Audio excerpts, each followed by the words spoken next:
दोस्तों, आपको मुझसे जो भी टॉपिक पढ़ना हो गूगल पर सर्च करें टॉपिक का नाम और साथ में लिखें अटल 07। तो आपको मिल जाएंगे आपके लिंक्स।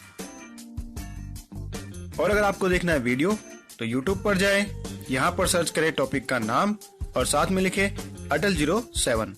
तो आपको मिल जाएंगे आपके सारे वीडियो।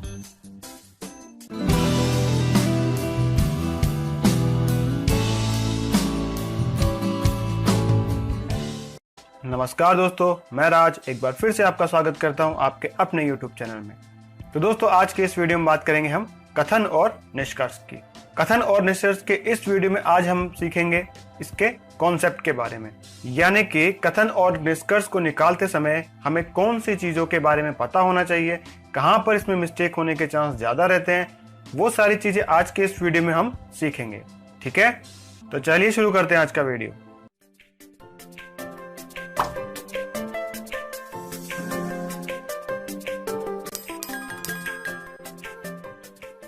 तो देखिए, सबसे पहले हम ये जान लेते हैं कि कथन और निष्कर्ष क्या होता है। तो इस टाइप के जब भी क्वेश्चन आते हैं तो उसमें एक स्टेटमेंट दी जाती है, यानी कि एक कथन दिया जाता है। वो कथन कुछ इस तरीके का हो सकता है, एक भी हो सकता है, दो भी हो सकता है और दो से ज्यादा भी हो सकते हैं। तो कथन कुछ इस तरह का होगा, सभी किताबें पेड़ है और कुछ पेड़ पेन है। ठीक है, इस तरह के वो कथन देता है। इसके बाद में हमें वो इसके निष्कर्ष भी देगा कुछ इस तरीके से। जैसे मान लो ये इसके निष्कर्ष हैं, सभी किताबें पेड़ है और कुछ पेड़ पेन है। अब हमें क्वेश्चन में ये बताना है कि जब ये स्टेटमेंट अगर दी जाती है और ये निष्कर्ष निकाले जाते हैं तो इनमें से कौन सा निष्कर्ष सही है। पहला निष्कर्ष सही है, दूसरा सही है, या दोनों सही है, या दोनों ही गलत है। तो इस तरीके के क्वेश्चन आते हैं कथन और निष्कर्ष में। ठीक है, चलिए तो देखिए, कथन और निष्कर्ष को हल करने के लिए हमें कुछ बातों का विशेष तौर से ध्यान रखना है। सबसे पहली चीज, जब तक आपको समझ में नहीं आए इस वीडियो में जो कॉन्सेप्ट मैंने आपको बताया है या जो चीज हम सीखेंगे, अगर वो आपको समझ में नहीं आ रही है तो आप वीडियो को रिवाइंड करें और वीडियो को दोबारा देखें। यानी कि जब तक वो चीज आपको समझ में नहीं आ जाए आपको आगे नहीं जाना। अगर आप वीडियो को स्किप करके आगे चले गए तो कहीं ना कहीं आपके दिमाग में कंफ्यूजन बना रहेगा। दूसरा, इस वीडियो को पूरा देखना है। और जो सबसे इंपॉर्टेंट चीज है, तो देखिए, कथन और निष्कर्ष को दो तरीके से सॉल्व किया जा सकता है। पहला वेन डायग्राम की मदद से और दूसरा डायरेक्ट सॉल्व किया जा सकता है। लेकिन अभी आपने इसको सीखा नहीं है, इसलिए हम पहले इसको वेन डायग्राम से बनाना सीखेंगे और आने वाले कुछ वीडियो में हम इसको डायरेक्ट सॉल्व करना सीखेंगे। तो इस वीडियो को देखने से पहले अगर आपका वेन डायग्राम का कॉन्सेप्ट क्लियर है तो ठीक है। अगर आपका वेन डायग्राम का कॉन्सेप्ट क्लियर नहीं है तो ऊपर कार्ड्स में उसका आपको लिंक मिल जाएगा, नीचे डिस्क्रिप्शन में भी वेन डायग्राम के वीडियो का लिंक आपको मिल जाएगा। आप वहां से देख सकते हो और सीख सकते हो, लेकिन आपको सीखना जरूरी है। और इसके अलावा जब ये कॉन्सेप्ट आपको समझ में आ जाता है तो आपको इसकी बार बार प्रैक्टिस करते रहनी है। ठीक है, चलो तो देखिए, अब क्वेश्चन को सॉल्व करने के लिए आपको किन चीजों का ध्यान रखना है। सबसे इंपॉर्टेंट चीज, आपको अपने मन से कुछ भी नहीं मानना। जो कथन उसने दिया है उसे सत्य मान लेना है, यानी कि वो चीज एकदम सही है। जैसा कि यहाँ पर दिया गया है, सभी इंसान जानवर है। हालांकि ये पॉसिबल नहीं है कि सारे इंसान जानवर बन जाएं, लेकिन उसने कथन में सभी इंसान जानवर दिया है, तो आपको मान लेना है कि सारे इंसान जानवर है। अपने मन से अपने लॉजिक बिल्कुल नहीं लगाने। इसके बाद हमें जब भी दो कथन को आपस में मिलाना हो, आगे जाके हम निष्कर्ष निकालने के लिए दो कथनों को आपस में मिलाएंगे। तो जब भी हमें दो कथन को आपस में मिलाना हो तो वो कब मिलेंगे, जब दोनों कथनों में कोई एक पद समान हो, तभी वो आपस में मिल पाएंगे। जैसे कि यहाँ पर दिया गया है, पहला कथन क्या कह रहा है, सभी इंसान जानवर है, और दूसरा कथन कह रहा है सभी जानवर शेर। तो इन दोनों में कॉमन है जानवर। ठीक है, यानी कि इन दोनों को हम आपस में मिला सकते हैं, इनकी तुलना की जा सकती है। अब देखिए तीसरा कथन, तो देखो इसमें कह रहा है कि कुछ हाथी चूहे हैं। तो हाथी और चूहे ना तो इस वाले कथन में है ना इस वाले कथन में है। इसका मतलब इस तीसरे कथन का कंपैरिजन इन दोनों से नहीं हो सकता, ये आपस में नहीं मिल सकते। ठीक है, तो इस चीज का आपको ध्यान रखना है कि जब दो कथन को आपस में मिलाएंगे तो कोई एक पद समान जरूर होना चाहिए। ठीक है, अब कथन और निष्कर्ष के थोड़े से तरीके पढ़ लेते हैं हम। कि किस किस तरीके से क्वेश्चन को लिखना है हमें। ठीक है, वैसे आपने वेन डायग्राम में इसको पढ़ लिया होगा, अगर नहीं पढ़ा है तो फिर भी मैं आपको थोड़ी सी जानकारी यहाँ पर दे देता हूँ। जब भी क्वेश्चन में आए सभी वाले सेंटेंस कुछ इस तरीके के, सभी ए बी है, तो इसको आप किस तरीके से बनाओगे, इस तरीके से। ठीक है, यानी सभी ए बी है, यानी जितने भी ए हैं वो बी के अंदर बनेंगे। ये पूरा बी है और इसके अंदर ए है। ठीक है, इसको एक तरीके से और बनाया जा सकता है, इस तरीके से। जब ये दोनों गोले एक समान हो तब भी आप ये कह सकते हो। तो ये जो पहला वाला डायग्राम है ये आपके लगभग 90% क्वेश्चन को सॉल्व कर देगा। ये जो सेकंड वाला है ये 10% में ही काम आएगा। अब ये जो हमने दो डायग्राम बनाए हैं इसके दो ही निष्कर्ष निकल सकते हैं। कौन कौन से? देखो, पहला, कुछ बी ए है। ठीक है, जब हमने पहला वाला डायग्राम बनाया है तो इसको देख के आप ये कह सकते हो कि बी का कुछ हिस्सा ए है। ये एक निष्कर्ष है। ठीक है, और जो दूसरा निष्कर्ष है उसमें आप कह सकते हो कि कुछ ए बी है। ये जो निष्कर्ष है ये इस डायग्राम से निकला है। अभी के लिए सिर्फ आप ये याद रख लो कि जब भी क्वेश्चन में सभी वाले कथन आएंगे, यानी कि सभी ए बी है या सभी आम केले हैं, इस तरीके से, तो उसके दो ही निष्कर्ष निकलेंगे। ठीक है, जैसे हम क्वेश्चन सॉल्व करेंगे तो ये चीज आपके दिमाग में अपने आप ही बैठ जाएगी। ठीक है, आगे चलते हैं। तो जब भी क्वेश्चन आता है कुछ का, जैसे कि कुछ ए बी है, तो इसको आप किस तरीके से बनाओगे, इस तरीके से। यानी ए का कुछ हिस्सा बी है। ठीक है, यानी इस बीच वाले की बात हो रही है। तो इसका निष्कर्ष क्या निकलता है, सिर्फ एक, बी का कुछ हिस्सा ए में है, यानी कुछ बी ए है। और अभी हमने पढ़ा है कि कुछ बी ए को हम किस तरीके से बना सकते हैं, इस तरीके से, यानी बी का कुछ हिस्सा ए है। ठीक है, तो जब भी वो हमें स्टेटमेंट देगा कुछ ए बी है, तो उसका जस्ट रिवर्स उसका निष्कर्ष होता है, यानी कि जस्ट उल्टा ही उसका निष्कर्ष होता है। इसके अलावा और कोई निष्कर्ष नहीं निकलेगा। और इसके अलावा वो हमें दे सकता है इस तरह का स्टेटमेंट, यानी इस तरह का कथन जिसमें वो कहेगा कोई ए बी नहीं है। तो इसको कैसे बनाओगे, इस तरीके से, बिल्कुल अलग अलग, यानी ए का हिस्सा बी में टच नहीं होगा और बी का हिस्सा ए में टच नहीं होगा। ठीक है, इसके निष्कर्ष क्या निकल सकते हैं, कोई भी बी ए नहीं है। ठीक है, ये तो बहुत ही आसान है। अब इसके अलावा दो और निकलेंगे, वो आपको याद रखने हमेशा। ठीक है, पहला निकलेगा कुछ बी ए नहीं है। इसको जब हम क्वेश्चन करेंगे तो आप आराम से समझ जाओगे। अभी के लिए सिर्फ याद रख लो कि जब भी ये वाला कथन आता है तो उसका एक निष्कर्ष ये भी निकलता है, कुछ बी ए नहीं है। ठीक है, और कुछ ए बी नहीं है, यानी कि कुछ बी का हिस्सा ए नहीं है और कुछ ए का हिस्सा बी नहीं है। हो सकता है कि आपको समझने में दिक्कत आ रही हो, लेकिन जब हम उसके क्वेश्चन सॉल्व करेंगे तो ये आपके एकदम फिट बैठ जाएगा। अभी के लिए सिर्फ इतना याद रख लो।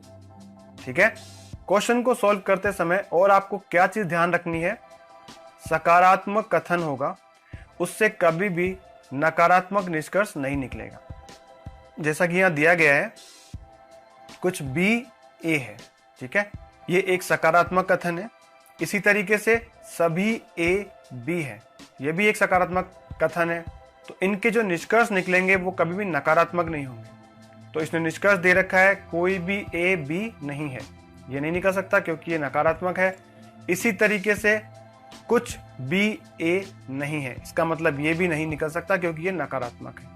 कहने का मतलब ये है कि अगर सकारात्मक कथन आपको दिया गया है और ऑप्शन में नकारात्मक है तो उसको आप सीधे ही कट कर सकते हो। ठीक है, आगे चलते हैं। अब देखो क्या होता है कि जब हम दो या दो से अधिक स्टेटमेंट को लेके एक डायग्राम बनाते हैं और उसमें संभावनाएं बनती है, तो हमें उस वक्त दो अलग अलग गोले बनाकर डायग्राम बनाना चाहिए और दूसरे वाले गोले में सेकंड लगा देना चाहिए। देखिए कैसे, जैसे कि यहाँ पर बोला गया है कुछ ए बी है। ठीक है, और दूसरा जो स्टेटमेंट है वो दे रखा है कुछ बी सी है। तो पहले वाले का कैसे बनेगा, इस तरीके से। ठीक है, यहां तक आपको कोई दिक्कत नहीं होनी चाहिए। अब दूसरे वाले को जब हम इसमें मिलाएंगे, क्योंकि दोनों में एक पद कॉमन है तो इनको आपस में मिला के लिखा जा सकता है। तो जब दूसरे वाले को इसमें मिलाएंगे तो सी कहां आ जाएगा, यहां पर। ठीक है, यानी कुछ बी का हिस्सा सी है। लेकिन इसको हम एक तरीके से और बना सकते हैं। देखो कैसे, पहला वाला कुछ ए बी है और इस सी को हम यहां पर भी बना सकते हैं, तब भी हमारा सेकंड वाला स्टेटमेंट फॉलो करता है, यानी कि मान्य है। अब आपको क्या करना है, जब आप निष्कर्ष की तुलना करोगे तो इस पहले वाले डायग्राम में और दूसरे वाले डायग्राम में जो बात एकदम सही होगी वो निष्कर्ष एकदम सही होगा। अगर पहले वाले में आ रही है और दूसरे में नहीं आ रही तो ये एक संभावना होगी।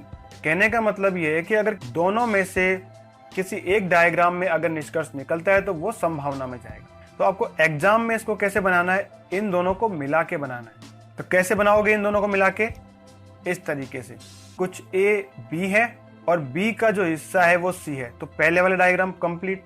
ठीक है, अब दूसरे वाले को बनाने के लिए सी है उसको आप यहां पर बना दो, और जैसा कि बताया गया है कि इसे 2 नंबर से लिखा जाएगा, तो 1 नंबर हो जाएगा ये वाला और 2 नंबर हो जाएगा ये वाला। अब आप इस एक डायग्राम से ही आपके निष्कर्ष निकाल सकते हो। ठीक है, तो अभी तक तो हमने ये समझा है कि कथन को किस किस तरीके से लिखा जा सकता है। ठीक है, उसके डायग्राम किस तरीके से बनाए जा सकते हैं। अब हम देखेंगे कि कितने तरह के निष्कर्ष होते हैं।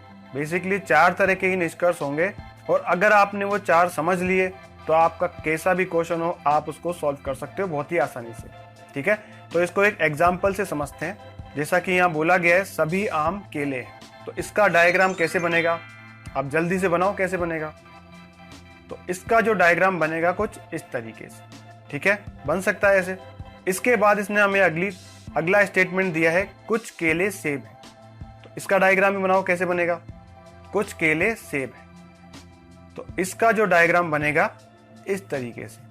ठीक है, यानी सेब का कुछ हिस्सा केले में टच है और केले का कुछ हिस्सा सेब में टच है। तीसरा जो स्टेटमेंट इसने हमें दिया है कुछ आम पपीता है, तो कैसे बनेगा, बिल्कुल दूसरे के जैसा ही बनेगा। आम का कुछ हिस्सा पपीता में टच होगा और पपीते का कुछ हिस्सा आम में टच होगा। ठीक है, यहां तक इन तीनों डायग्राम को बनाने में आपको दिक्कत नहीं होनी चाहिए। अगर दिक्कत आ रही है तो फिर ये वीडियो आप पॉज करो और वापस से देखो, नहीं तो आगे कंफ्यूज हो जाओगे। ठीक है, अब देखो, जो पहले तरह का निष्कर्ष होता है वो होता है परिवर्तित। तो देखो परिवर्तित निष्कर्ष क्या होता है, इन तीनों कथन में से किसी भी कथन को घुमा के वापस लिख दिया जाए तो वो बनता है परिवर्तित निष्कर्ष। जैसे कि कुछ सेब केले हैं, तो अब ये जो इसने निष्कर्ष निकाला ये इस दूसरे को घुमा के निकाला है, यानी कि कुछ केले सेब है, इस सेब को इसने यहां पर आगे लिख दिया है, कुछ सेब केले हैं। ठीक है, इस तरीके से अगर किसी कथन को घुमा के वापस लिखा गया है तो वो होता है परिवर्तित निष्कर्ष। इसके अलावा दूसरा जो निष्कर्ष होता है वो होता है मिश्रित। किसी भी 2 डायग्राम को मिलाने के बाद निकाला गया निष्कर्ष कहलाता है मिश्रित निष्कर्ष। तो 2 डायग्राम को कैसे मिलाओगे, जब दोनों में कोई चीज कॉमन हो। तो जैसे कि पहला और तीसरे को मिला लेते हैं, सभी आम केले हैं, और तीसरे में कह रहा है कुछ आम पपीता है। दोनों में कॉमन क्या है, आम आ रहा है। ठीक है, तो अगर ये आम यहां पर है तो पपीते को कैसे बन जाना चाहिए, तो पपीते को हम बना देंगे इस तरीके से। तो पहला वाला और तीसरा वाला एक साथ बन गया।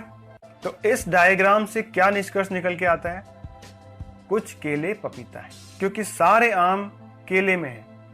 ठीक है, और आम का कुछ हिस्सा पपीता है, इसलिए आप कह सकते हो कि केले का कुछ हिस्सा पपीता में जरूर आएगा।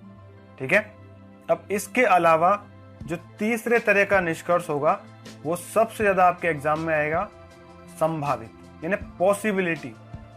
पॉसिबिलिटी में क्या होगा, 2 स्टेटमेंट होगी, एक उसमें होगी और एक नहीं होगी। ठीक है, देखिए कैसे।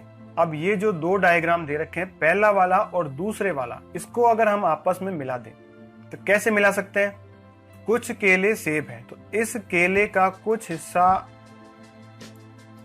सेब हो सकता है इस तरीके से। ठीक है, लेकिन ये सेब यहां पर भी बन सकता है। अब इस सेब की 2 संभावनाएं होगी, एक तो ये आम को टच करे और दूसरा ये आम को टच ना करे। ठीक है, अब इसमें से जो निष्कर्ष निकल के आएगा वो कहलाएगा संभावित निष्कर्ष। जैसा कि यहां दे रखा है कुछ सेब आम है। अब इस डायग्राम से आप देखोगे तो पहला वाला जो हमने सेब बनाया है ये वाला, इसके हिसाब से ये स्टेटमेंट सही है, यानी सेब का कुछ हिस्सा आम में टच हो रहा है, लेकिन ये जो दूसरा वाला एस बनाया है इसके हिसाब से ये गलत है, ये नहीं होना चाहिए। तो इस तरह का जो डायग्राम बनेगा उससे निकलेंगे संभावित निष्कर्ष। ठीक है, अब जो चौथे तरह का है वो है विरोधी निष्कर्ष। ठीक है, तो विरोधी निष्कर्ष कौन सा होगा? दो या दो से अधिक संभावित, ठीक है, ध्यान रखना इसको, दो या दो से अधिक संभावित एक दूसरे का विरोध करते हुए जिनमें से कोई एक नकारात्मक हो, वो कहलाएगा विरोधी निष्कर्ष। यानी दो पॉसिबिलिटीज होनी चाहिए, दोनों का एक दूसरे का विरोध करते हुए होना चाहिए और उनमें से एक नेगेटिव होना चाहिए, और जो नकारात्मक होगा उसका जो प्रारंभ कोई से स्टार्ट होना चाहिए। अगर ये कंडीशन फॉलो करती है तो वो विरोधी निष्कर्ष है। ठीक है, देखिए कैसे। तो पहले वाले में एक बार दूसरे वाले को मिला लेते हैं। तो पहली वाली कंडीशन तो यहाँ पर ये बन जाती है कि ये के सेब यहाँ पर बन जाए। ठीक है, और दूसरी वाली कंडीशन बन जाती है कि ये सेब यहाँ पर बन जाए। ठीक है, ये दूसरी कंडीशन है और ये पहली कंडीशन है। अब देखो निष्कर्ष में हमको कह रहा है कि कुछ सेब आम है, तो इसके हिसाब से जो पहला वाला है उसमें एकदम सही बैठता है। दूसरा निष्कर्ष कह रहा है कोई भी सेब आम नहीं है, ये दूसरे वाले के हिसाब से सही बैठता है। यानी कि ये पहली पॉसिबिलिटी है और ये दूसरी पॉसिबिलिटी है, दूसरी संभावना है। ठीक है, अगर क्वेश्चन में इस तरह की संभावना बन रही है तो ये ध्यान रखना कि दोनों में से एक तो सही होगी ही होगी। और जब हम इनके आंसर लगाएंगे तो क्वेश्चन के जो ऑप्शन होते हैं वो भी एक मोस्ट इंपॉर्टेंट रोल प्ले करेगा आपके आंसर को लाने में। तो उम्मीद करता हूं कि ये जो 3 तरह के मैंने कथन आपको बताए हैं और 4 तरह के जो निष्कर्ष आपको बताए हैं, ये कथन और निष्कर्ष आपको समझ में आ गए होंगे। अब इस कॉन्सेप्ट को हम क्वेश्चन में कैसे लगाएंगे और क्वेश्चन को किस तरीके से सॉल्व करना है, वो सब हम देखेंगे नेक्स्ट वीडियो में। हो सकता हो कि ये चीज़ आपको थोड़ी सी कठिन लग रही हो, तो इस वीडियो को 2-3 बार देखोगे तो ये चीज़ आपके दिमाग में बैठ जाएगी, और जब ये आपके दिमाग में बैठ जाए और उसी वक्त आप क्वेश्चन को सॉल्व कर पाओगे। अन्यथा आपके दिमाग में कंफ्यूजिंग बना रहेगा और कहीं ना कहीं मिस्टेक होने के चांस बने रहेंगे। तो जितना हो सके इस वीडियो को देखो, जिसमें बताया गया है 3 तरह के कथन और 4 तरह के निष्कर्ष, इनके गोले कैसे बनाने, वो सब बनाना सीख लो। ठीक है, तो दोस्तों आज की इस वीडियो में इतना ही। उम्मीद करता हूँ ये वीडियो आपको पसंद आया होगा। अगर ये वीडियो आपको अच्छा लगा है तो प्लीज इसको लाइक करें, जितना हो सके उतना शेयर करें, और अगर आपने मेरे चैनल को अब तक सब्सक्राइब नहीं किया है तो प्लीज अभी सब्सक्राइब कर लीजिए। जल्द ही मिलेंगे इसके सेकंड पार्ट में, तो देखते रहिए और सीखते रहिए।